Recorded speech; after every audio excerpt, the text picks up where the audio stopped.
এটাও আমার মায়ের শাড়ি বলতে মাকে দেওয়া হয়েছে। তো আমার মা এই শাড়িটা একজনকে দেবে বলছিল, মানে আমার মা এক জায়গায় কাজ করে, তো ওইখানে আরেকটা মহিলা কাজ করে, তো ওনাকে বলছিল দেব।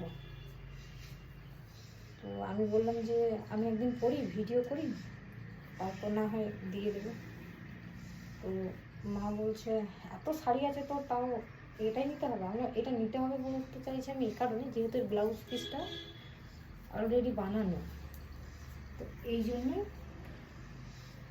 এই শাড়িটা আমি বললাম যে আমাকে দিয়ে দাও।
এই যে হয় না, শরীরে আমার সব নেমে নেমে পড়ে যায়,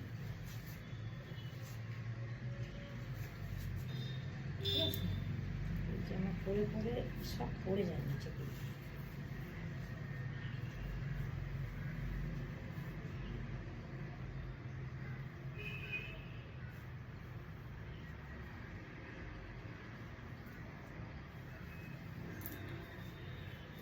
আমার অঞ্জল পঞ্জলগুলো সব বেরিয়ে যাচ্ছে।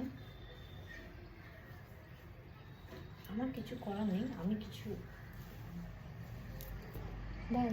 রেডি হই, তারপর আবার ভিডিও করবো।